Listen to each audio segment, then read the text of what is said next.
ज्यांनी त्यांनी आता आपलं आपलं बघावं।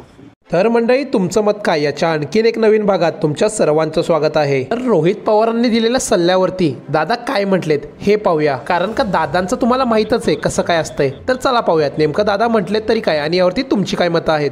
रोहित पवारांचा प्रश्न विचारतो। रोहित पवार म्हणाले की आत्ताच अजितदादांना मुख्यमंत्री करा, नंतर संधी मिळणार नाही, माझ्या त्यांना शुभेच्छा।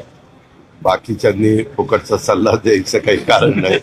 आम्ही आणि आमचा पक्ष, आमचे सगळे कार्यकर्ते, सगळे आमदार, सगळे अध्यक्ष, सगळे आमचे खंबीर आहेत। ज्यांनी त्यांनी आता आपलं आपलं बघावं।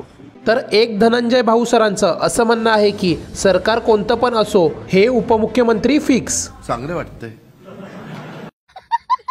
तर दीपक सरांचं असं म्हणणं आहे की रोहित पवार दादापाशी तुम्हाला जागा नाही, उगाच लाडीगोडी लावत बसू नका। कसं काय वाटतंय? गारगार वाटतंय।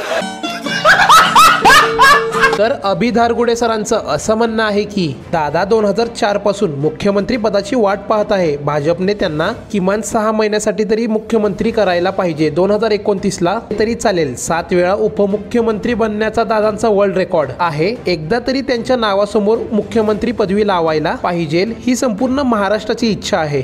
अरे काय, मी काय म्हातारा बितारा तुला दिसायला लागतो?